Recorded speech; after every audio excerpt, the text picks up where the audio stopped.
Welcome to the Healthcare Business Secrets Show, where we interview industry leaders and break down exactly how they're dominating their markets so you can learn from the best and can double your revenue, double your impact, and double your time off. In this episode, we're speaking with Hernan Vazquez. Hernan is a client acquisition and online advertising expert. He started his journey in Argentina in 2011 when he decided to leave his corporate job and look for something more. It wasn't so great for him at first and was struggling to make ends meet, but under the hardest circumstances, he started working online, writing articles for successful entrepreneurs and online marketers. And through this, he discovered the secrets to success with online marketing and business. And now he partners with high-end entrepreneurs to scale their businesses through marketing systems and acquisition, runs a few companies, and is doing some amazing stuff. And I'm excited to have him on the show because a lot of us, we're looking at online marketing and how we can make this stuff work. And he's the man to talk to. So welcome to the show. Thank you, man. Thank you, James. It's really, really good to be here. I'm really excited. I love your background story. So give us some context. How did you get into what you're doing and what are you doing now? Yeah, for sure. So yeah, I left my corporate job. Yeah, it's gonna be like 10 years now. And I jumped out without a net, and to follow my quote unquote entrepreneurial dream, whatever that was, back in the day. Definitely changed, over the past couple of years. But at that point, like again, I was searching, I was seeking. I spent like a year or so searching for something that I could do. I knew that it would be something online based. I'm a big fan of technology. I've always been a big fan of digital marketing.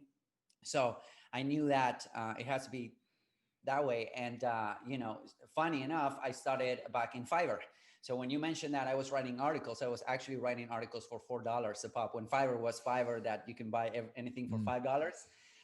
And they actually took a dollar off the top. So I was getting $4 per article. And I was like huddling my laptop back in the day, just writing articles, chugging along. And then people that hired me from Fiverr to run to do their articles also hired me for SEO, because they say, hey, you're doing articles. Can you help me with SEO in my website and whatnot?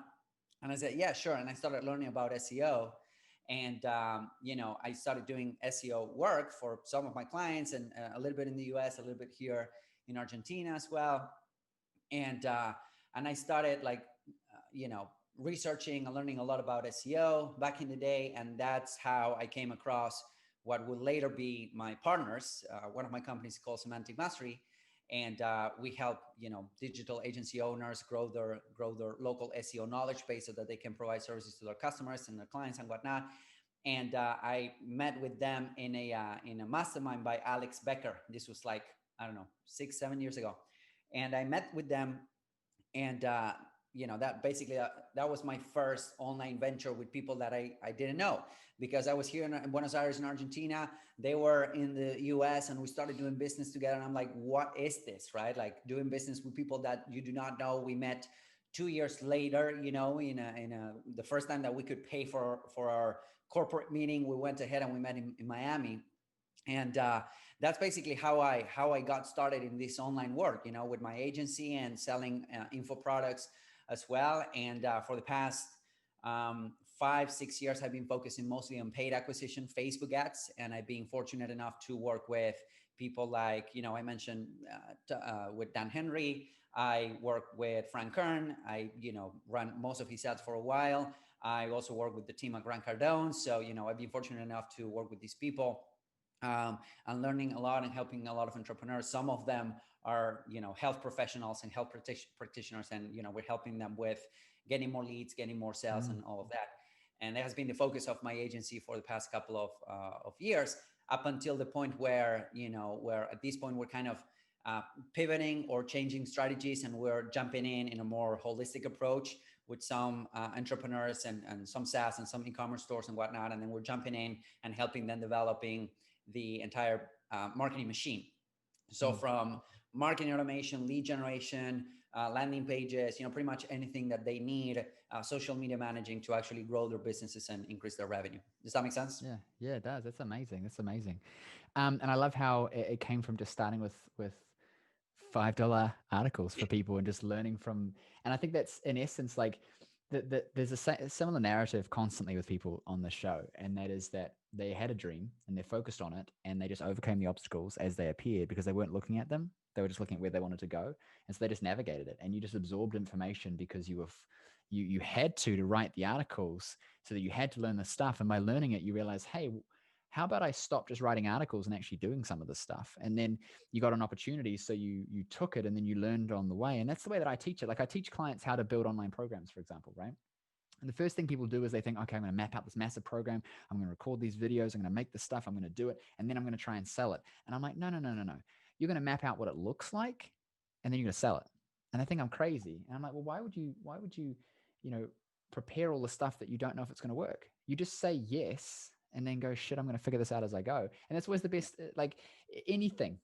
Typically has come from something like that. Somebody said yes and had the balls to say, okay, I'm going to figure this thing out. And I love that you did that, because that's the way I work, and that's the way I teach. And I just think it's better, because there's like a pressure to make it work, right? Like, I said yes, like, shit, I got to figure this SEO stuff out now. This client's giving me money, let's do it. And then you actually do it, because how many, and you work with clients and stuff, right? How many people just don't do the work because they don't really want the outcome? Like, they want it because they like the idea of it, but very few actually want what they say they want. A lot of the time people say, I want $1 million, but they're not willing to do the work for it, because they don't want 1 million. You know what I mean? They want what they think it'll give them. Yeah. And, Yeah, for sure. For sure. Totally agree with that. And I love the fact that you say something that, you map it out, you sell it, people say yes, and then you build it out. For the longest time in my career, I would do the complete opposite. I would wake up with a great idea in my head. I would spend months and, a lot of weeks and months and whatnot, mapping it all out and building a course and recording a bunch of videos and making sure that the logo was just right. And then the website was just perfect and all of that. And then I turn around and try to sell it, and nobody buy it. Yeah, nobody bought it. So I realized that it's definitely the other way around. It's like, build it out for sure, map it out, ask. Then if it sells, it sells. And then now you need to develop. If it doesn't sell, then, well, I mean, you just wasted a week, or not even you wasted, you learn on that week instead of several months. So, I totally resonate with that. And I'm still, struggling with that from time to time, but it's getting clearer that you need to launch first and build later. Well, because what happens, and what's important for the listeners, is that we learn so much stuff to be these amazing practitioners, but then we get into business, and business is not about being an amazing practitioner. Business is about understanding the game. You know what I mean? If you want to be a practitioner, you get a job and someone else runs the game, and then you just do the work. But if you want to be in business, you got to understand that it is a game, and the best way through the game is to figure it out as you're going. That's what gets people, the greatest return. Because if you're sitting and waiting and planning and trying to make it perfect, someone else is already taking action. And it's all about speed in business. Like the first person, like Gary Vee talks about this, right? He's like, what do you wish you had done if you started again? He's like, spent more money on Google ads. And it's, right. And Amazon was the biggest spender on Google at the time. Yeah. And now they're a massive company. Why? Because they saw an opportunity and they took it. Wish, the app that you can buy stuff from China from, right? They spend a whole lot of money on Facebook ads and got massive. They took advantage of the situation. Too many people are sitting and thinking. There's too many people who are still thinking, should I do Facebook ads for my business? And I think it's ridiculous. I laugh. And I know that if you're listening to this and you're thinking it, like, I'm not laughing at you. I'm just laughing because I'm on the other side of the fence, and I know that this stuff works. And I also look at it and know that if you're struggling, it's because you're not making decisions to do stuff. You're planning. Like my logo for my business, this business, right? JamesNielsenWatt.com or any of them, right? My logo is, I've made millions of dollars, and it's a screenshot from a Google document. I wrote my name in a font that I liked, and I screenshotted it. I didn't crop it. I just like screenshotted around, like on a Mac, you can do like Command-Shift-4 or whatever, and like select it. Selected it, boom, put that on everything. And when I tell people, they go, oh, wow, really? And I'm like, yeah, because it doesn't matter, because you're focusing on stuff that doesn't matter. And in business, you got to pivot. Like I needed a logo because I couldn't not have one. So I was like, screenshot, stick it on, done, next thing. And whereas everyone else trying to make this story behind it, this perfectness, and that's that slow to uptake is dangerous. So let's talk about that. Let's talk about Facebook. I know that you do a lot of it. I know that, well, I know personally that Facebook works ridiculously well. Why do you think that people are not still jumping on Facebook and using it as an advertising platform, especially small business? Yeah, that's a great question. So I think that there's a lot of first off, there's a lot of contradicting information, right? If you go out there and Google how to run Facebook ads, you're going to come up with, I don't know, millions of different results, all saying, like, all of them are saying different thing, right? If you go to YouTube, it's like how to run Facebook ads. You're going to get crazy, right? So I think that the best way to actually start Facebook ads and to actually start learning Facebook ads, and coming from a perspective that, I've been running Facebook ads for the past 6 years, and I do have some courses and whatnot. The best way to do this is to just jump in and start doing it. And there's not a better teacher that I know that losing a couple $100 on Facebook ads, right? Because at that point you will learn what doesn't work. So I think that it's a lot of overwhelm. It's like the complication of the platform. Facebook, in some ways, they're trying to make it easier for you to quote unquote boost the post. You have seen that, probably you post on your Facebook page, you've seen that little button that says boost the post and whatnot, and then maybe you click it, and then, or you tap on it, and then you spend like 10, 15, $20, and then nothing really happens, right? Yeah. So it's like that approach. And then if you want to run it from a more sophisticated perspective, it does get complicated. In fact, I keep on learning new stuff on the platform because they keep on doing new stuff and they keep on launching new stuff. But the reality is that either you learn how to do it, or you get somebody that's good at how to do it, or maybe you partner up with somebody, or maybe they come to your program where they learn how to do it on themselves, or you train somebody in your team and whatnot. But at the end of the day, it's a no-brainer, but it's also a necessity right now, because if everyone in your area, if your competition, they're all trying to get customers to Facebook ads and you're not, you're gonna get left behind. Yeah. I think that's an interesting point, because everyone says things like, well, everyone's already on Facebook and they're already doing it, so how can I jump and compete? And it's ironically like, yes, that's partially true. If there's more competition, then it's harder to get in, but not getting in is guaranteed failure, right? Like, not getting in is guaranteeing that you're going to struggle, because what are you going to do? You're going to wait for something fancy to come up and you're going to try and jump on the latest Snapchat. Like, I don't recommend that. I recommend that you jump into things that are known to work. And at the end of the day, you have to get clients. Like, that is the single easiest way to grow a business. Like, growing a healthcare business is clients in and then clients staying. You can be the best in the world at retaining and converting your clients, but if you don't have any new clients, you're not going to grow. And one of my clients can dominate your business because we just fill them up with new clients. And even though they're not doing as good a job as you, not retaining them as well, not converting as well, from a sheer volume perspective, they're going to be busier. So obviously, you need to be good at the other things. But I think that front end is where a lot of clinicians get it wrong, because they're waiting for people to come to them. They're waiting for referrals. They're doing the old boys club thing of like, yeah, I'll just wait and I'll be there for 7 years and then everyone know that I'm good and they'll come and see me. It's like that doesn't really work. And even if, like, referrals are great, but they're going to come anyway. You know what I mean? Just be good and you'll get referrals. You need to have strategies for bringing people in. So when you're looking at, say, a smaller business that's service focused, brick and mortar, like a healthcare practice, and you're wanting to bring in more clients, what's typically your focus and priorities for wanting to do that? Because I know that the listeners will be really intrigued as to the best format to, whether it's to run ads, do email marketing, whatever it is. What do you kind of tend to take as an approach first?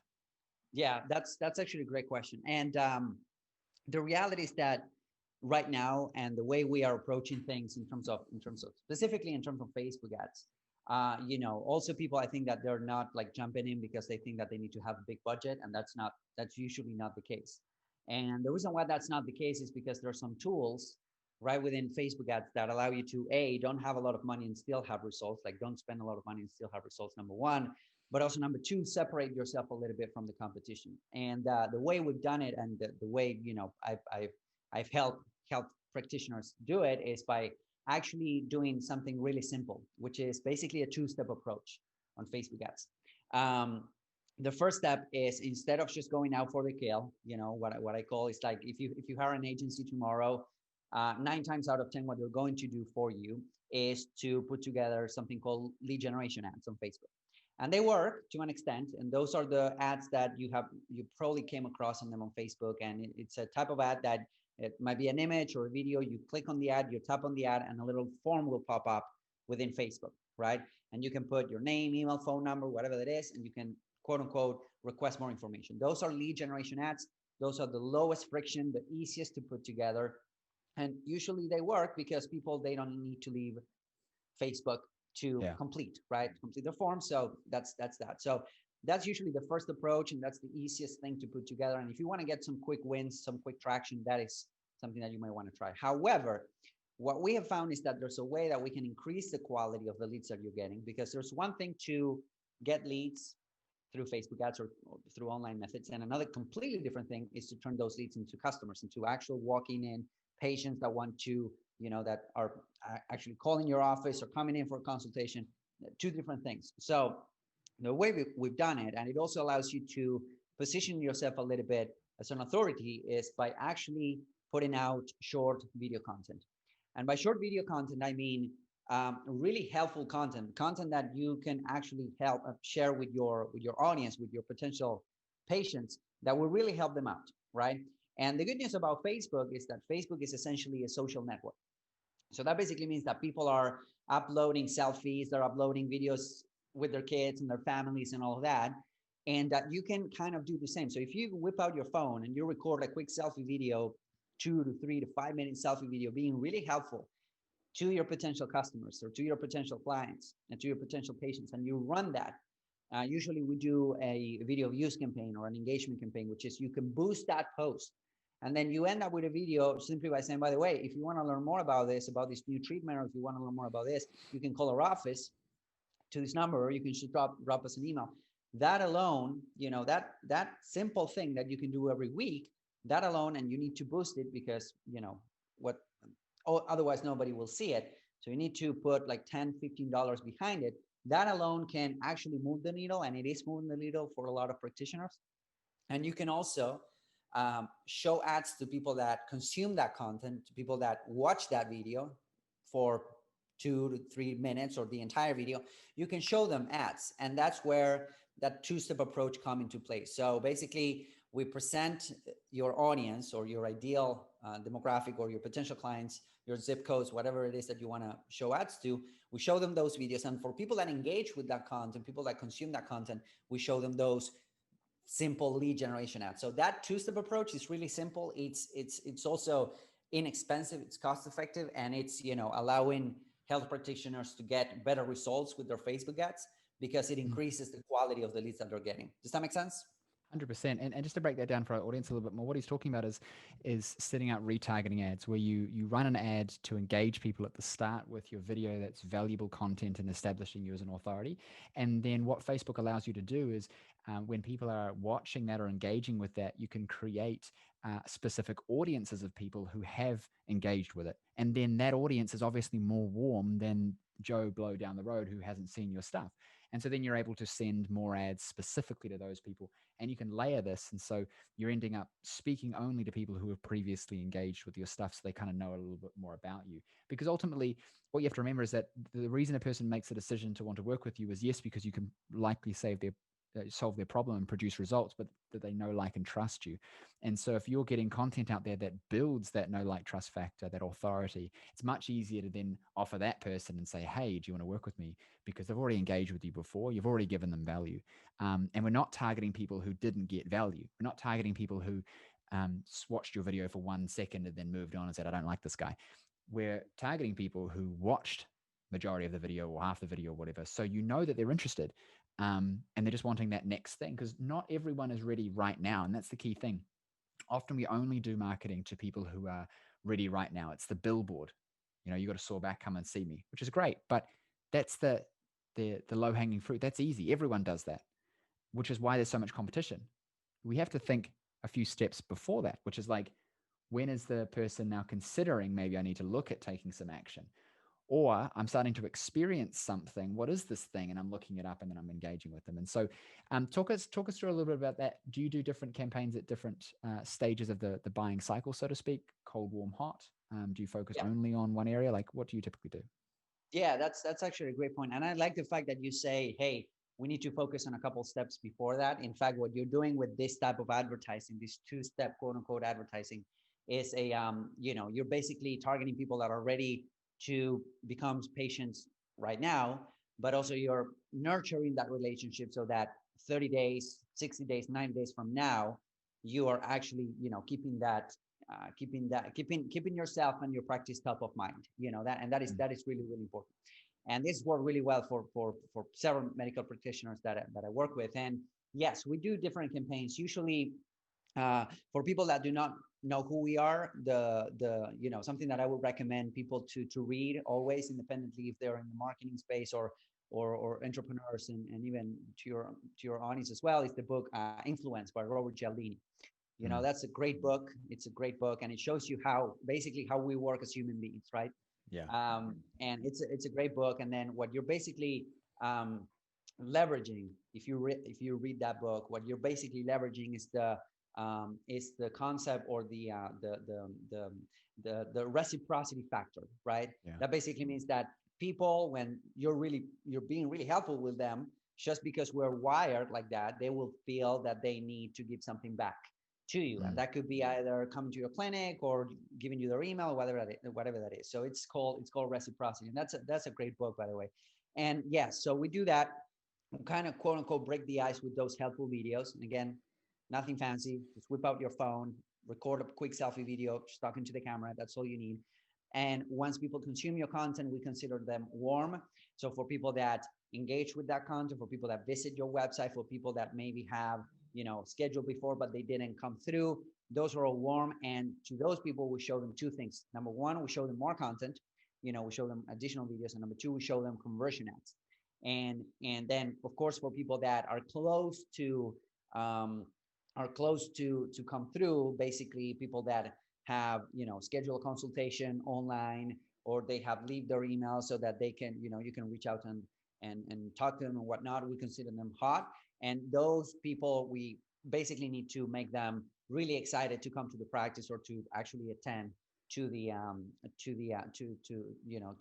appointment. So in those cases, we might combine text messages with email marketing. We might combine Mm. retargeting ads on Facebook. So for instance, if they schedule to come in tomorrow, then we show them an ad and say, hey, don't forget that your appointment is tomorrow, or you booked an appointment for today or something like that. We might show them an ad telling them exactly what they need to show up with, and that type of stuff. So yeah, we definitely do that.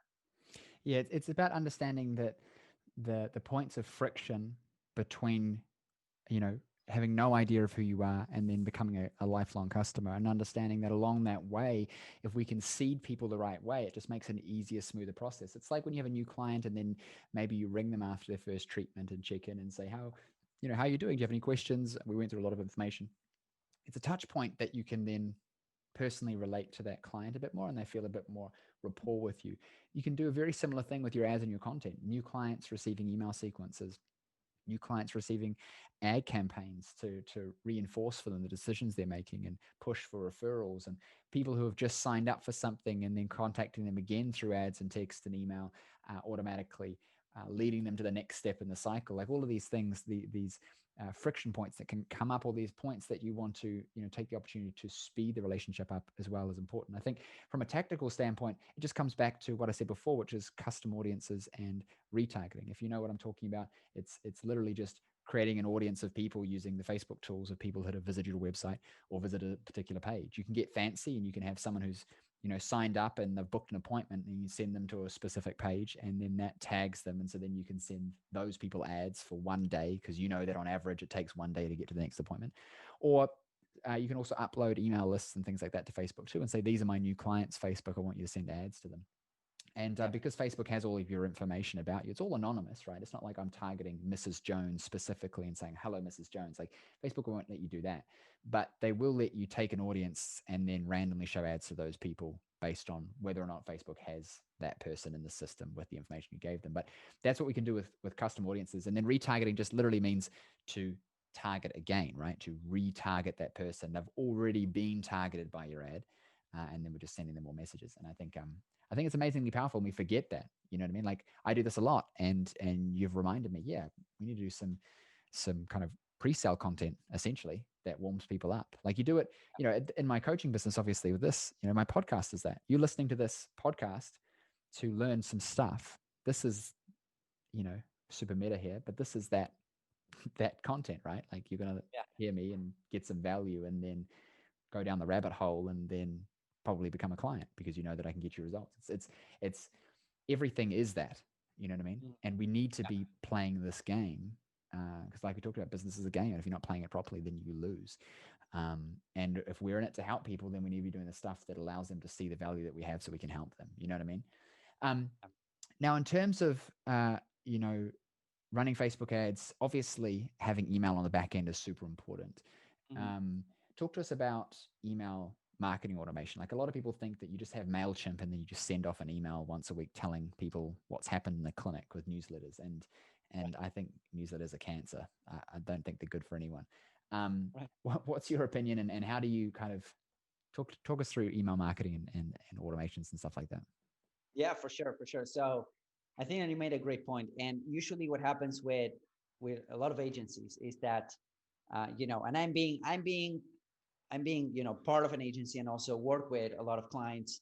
Um, you know, the success of your advertising campaign, the success of the ads that you're doing, and the agency that's running them for you, or even if you have somebody on your team, or even if you're doing it yourself, depends strongly on the system and the sales process that you have, right? So, a lot of people think that just by hiring an agency to run my Facebook ads, then we're gonna blow up, and that's only half the battle. Having like strong ads, that's only half the battle, because people right now are being bombarded with emails, with text messages, and all of that. So what happens after somebody visits your page, what happens after somebody schedules a call or schedules a consultation, all of that, then you cannot send the same type of emails to somebody that just leave with you their name, email, and phone number, versus somebody that actually goes through the whole process and wants to schedule a consultation right now. So you cannot send them the same email. So what we usually do is we have different sequences for different people and different temperatures, right? Somebody that schedules, or that schedules a consultation with your clinic, with your practice, you want to follow up with them. And that's the hole that you want to plug, right? Because what happens is that people might schedule today and something comes up, or maybe they schedule 3 days down the road and something comes up, or they get cold feet or whatever. So you want to follow up with them in terms of, here's what they can expect, here's what you need from them, here's what they can do if they cannot attend. And then if they do attend, if they do not attend, you also want to follow up with them so that they Mm. can reschedule their appointment, right? Because you paid for that lead. At the end of the day, you wanna maximize the value of that lead by following up with them. If somebody doesn't complete the whole process, let's say that you have a simple, opt-in to application to, hey, we'll wait for you, 3-step funnel, super simple. People sometimes, and most people, I would say, will complete the first step, but not the second step. So if they complete the first step, then you need to follow up with them so that they complete the second step. If they complete the second step, you need to follow up with them so that they actually show up. And if they do not show up, you need to follow up with them so that they repeat the process all over again. So it's a little bit more involved and complicated. It's just sending a couple of emails per week or something like that. I think that each person requires a treatment, because they're in different stages. They're in different, I would say, they behave differently. And if they behave differently, then you need to treat them differently throughout the funnel. Does that make sense? 100%. I think that where the point of like, I think I can just get away with just doing some random emails and then producing something like this. And where the barrier is for most people is that we overcomplicate it in our head, and then we say, oh, that's too hard and I don't want to do it. So I'm just going to keep sending some emails, because it's very easy to just send some emails and not get a result, but assume that something's happening. So you kind of just keep doing it. But if you're doing something in business and it's not producing a result, then you need to stop doing it, because it's a waste of your energy, your focus, and your time, usually money, the whole thing. And I think that there always needs to be a purpose behind what you're doing. If you're sending emails, why are you sending them? What's your outcome? What are you expecting to happen? Where is this person in their buying decision? Where are they in your funnel processes? Like, are they just entering your world? Have they been in your world for 6 months? Like, where are they at and what are they receiving? Because if you're not pulling them down the channel properly, then you're doing more harm than good, because those people don't have a good experience, and then they will never come back around. And for us, it starts with just making simple things. Like if there's a new client, instead of manually sending them stuff all the time or constantly telling them, what if you created a new client email sequence that, as a new client enters your world, they're able to receive some content along the way that facilitates them and matches where they're at in your treatment plan, and things like that. Because once they're a customer, that process is a bit easier. When they're a lead and they're coming through, what they have and haven't done, uh, we have to take that into consideration. Have they watched my free training? Have they not watched it? Have they had a consultation? Have they not had a consultation? Because then they're at a different point in the funnel, so to speak. And so the information they need to receive to get to the next journey is different. The objections in the way are different. But it starts with just trying to map it out and think to yourself, well, okay, I've got a new lead and they've just come into my world. What information do they need to see and know and understand to be able to go to the next step, to be able to go to the next step? And if they don't do all of that stuff, what can I do to re-engage them?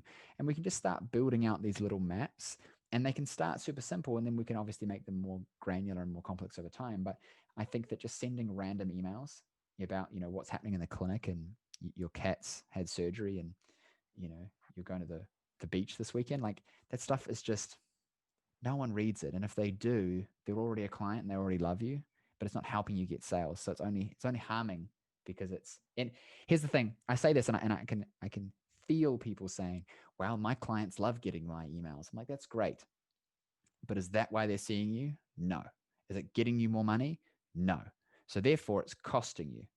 It's not making you money, it's costing you money. And making money can just mean retaining a client for longer. That's still making money. But doing it because people like to know what you're up to on the weekend, like they should follow you on Instagram for that. That's what social media is for. Your emails are there to push people further along, and to guide them. Wouldn't you agree? Yeah, 100%. Yes, and then each different channel needs to be treated differently. Now, you talked about social media. You talk about, the Facebook page is not, and some practitioners in some cases will make this mistake of treating their Facebook page or their clinic or their practice as their own first personal Facebook page and whatnot, and they will upload unrelated stuff and whatnot. And you're totally nailing the head in terms of, if they want to follow along with your personal life, of course you could do that through Instagram stories or whatever. Your email list should be, the idea of the email list is for people to either come back to your clinic. I think that it was Jay Abraham that says that there are like 3 factors that drive any business growth. Number 1 is number of customers, how many people you have coming to your clinic. Number 2 is volume of purchase or size of purchase. If they can spend more money with your clinic or with your business, the better. And number 3 is frequency of purchase, right? So the more they spend money with you, the better you will do. So if you pull any of these 3 levers, either by getting more customers, by making them to spend more money with your customer, with your business, or number 3, increasing the frequency of purchase, then you will be growing your business. And your email should be aimed to actually achieve all 3, right? Yeah. To turn a lead into a customer, number 1, to get those customers to to do more stuff, number 2, and number 3, to get them to come back. So those are the 3 basically email sequences or structures that we put together for a client. And I'm going to add to that, your ads are there to do the same thing. Your ads are not just to get clients, but to also reinforce for existing clients why they're seeing you, why they need to see you more, to facilitate referrals, to get more buy-in into your business. As they say, it's more expensive to get a new customer than it is to sell an existing customer, and leveraging Facebook ads is a super important part of that. I know that for our clinic, for example, we have a bunch of practitioners and we've run ads for a very long time, and New Zealand just went into lockdown. And so we kind of slowed things down. We didn't stop them. And I always tell people, don't stop your ads. It's the worst thing you can do. You can slow them, sure, but you're better off still collecting those people and then not serving them and then following up with them and serving them than to turn it all off, because A, algorithms can get all out of whack and now you're starting again. And B, you're losing opportunity and you're losing market share and people forget about you. So we keep running ads, and but we just slowed them down. And then when we came back out of lockdown, we started picking things back up again and doing some different stuff. And immediately people jumped at it because they'd already known. Like with healthcare, of course, you got to remember, like I might have pain today, or no pain today, and then tomorrow I do have pain. And when I see the ad is when I'm going to engage with it. So it's about having the bait always there, so that when the fish are hungry, they look for it. And it's not about the 100% of people that see it. It's about the 5-10% who are ready to start engaging with that process. And so having it there, even though like we run the same ad campaign for years, because people are cyclical. They didn't have problems. Now they do. And they're thinking, man, I can't wait to see that guy's ads again, because now I'm going to take them up on their offer, or I'm going to engage with them further, because they just weren't ready. Like how many times have you seen something and not taken action on it and then needed it. And now you've seen it everywhere. And so you like an example for me is I bought a Tesla and up until that, I hadn't really seen them around the place. And then I started thinking about them and now I saw them everywhere. And, Right. and then I bought one and now I see them less, even though they're still there because my focus is different because now I've solved the problem. And it's the case in all business. And we need to be ever present so that people can have that same experience. Like, I need it now. Suddenly I see you. And it's like, oh, I didn't know you were here. And it's like, yeah, I've been here for 6 years, but you didn't know because you weren't focused on it. And now that you are, I'm glad that I was advertising and then I found you. So what's one thing you think that health professionals can take away from this episode and actually use tactically to begin this journey? Because I know that, the idea of getting into online marketing is overwhelming. I know that, Facebook will try and teach you how to do Facebook ads and take your money. And there's agencies and there's courses and stuff like that. And most of them are bullshit artists. But what do you think people can do to actually kind of learn some good stuff and implement it and start getting a result and figure this stuff out on their own? Because I'm a huge proponent of learn it yourself and then outsource when it's practical, not just hand all control over to someone to do it for you. And then you have no understanding what's going on, because most agencies will not do a good job of supporting you through that. Yeah. Yeah, that makes total sense. I think that the easiest, lowest hanging fruit that you can do right now is that if you have your phone in your pocket, just, record yourself being super helpful to your audience, upload that to your Facebook page and hit that boost to post button just for a week. Do it for, I don't know, $7, $10, $15 for a week, and then do it again next week. And then again, the week after, and so on and so forth. And the reason why is because that will create momentum.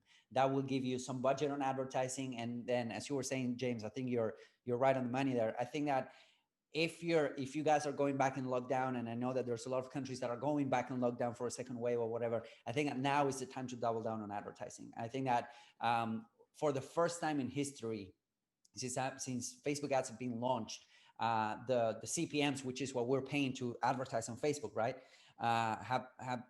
we have seen a dip in the CPMs because everyone was in panic mode. Everyone was pulling out from Facebook ads, and those who prevail, those who still advertise because they're focused on the long term and even double down, they're now reaping the benefits of keeping on advertising, because everyone else was panicking, everyone else was like pulling out, and that made that the inventory available was wider. So what we advertisers that kept on advertisers had to pay to actually get in front of those eyeballs that we wanted was way less. And this will happen again as some countries go into a second lockdown and whatnot. So I think that it's the best time to actually be out there advertising. And I think that you can really grow your practice and grab more market share if you go ahead and just do that. Just record yourself being super cool with your potential patients. Just talk to them about the problems. The problems. You talk to them every single day. Be super helpful. Record it with your phone. You don't need anything fancy, any fancy equipment, any subtitles, any addition, anything. And just upload that to your Facebook page. Boost that for $10, $15. Do it that every week. And then, a couple months down the road, you will still seeing that momentum. You will start seeing that momentum piling up, and people will start calling your clinic and filling out your forms, visiting your website just because they saw you on Facebook. 100%. Amazing advice. Thank you so much. Where can our audience connect with you online? Well, if you search for my name, Hernan Vazquez, in YouTube, I have a YouTube channel with, 300 videos in there. And then, I have a Facebook group as well and Facebook page. So, you can get in touch with me pretty easy. So amazing. Thank you so much. I'll definitely make sure that's in the show notes. Thank you so much for coming on the show. It was a great episode. Appreciate you. Sounds good, brother. Thank you for having me. Take it easy. Thank you for listening to the show. If you liked the episode, please hit subscribe and leave us a review. I'd really appreciate it, as it helps us get our episodes out to more people just like you who want to know how to increase their revenue, impact more people, and build businesses that work for the lifestyle they want. Now, I know your time is valuable, and I know that you are here to learn the secrets to success in your health business. So I have something special for you just for checking out the episode. Now, if you're a health professional, coach, or trainer in business, and you're serious about growing a profitable, impactful business, then pay attention, because as a listener of the show, I want you to win. And so I've created a host of resources available exclusively for listeners of the show. So if you're tired of trying to figure out this game of business, marketing, and sales all on your own, and you're ready to just implement what's already proven to work rather than reinventing the wheel, I want you right now to go and check out healthcarebusinesssecrets.com/insider. And there you will find over $5,000 worth of trainings, resources, and coaching available only for listeners of the show. There I'll give you the resources on everything from how to acquire 10 times more of your ideal clients using social media and paid ads, even referrals, how to increase your client conversion into packages at an 80 to 90% conversion rate like me, how to retain your clients for longer, getting them better results and making them happier, how to increase your prices and charge a premium to work with you, and how you can build a multi-six, even 7-figure practice just like I did, but with 1/10 of the time and 1/10 of the effort. What I want you to realize is that everything I teach comes from exactly what I did to have success and still have success in my own health business, and I want to share that with you so you can have success too. So go check out healthcarebusinesssecrets.com/insider right now and let me help you win big in your health business. Also remember to subscribe for 2 episodes every week full of the secrets to have success in your health business, as well as leave us a review so we know what you thought of the show. And I'll see you on the next episode.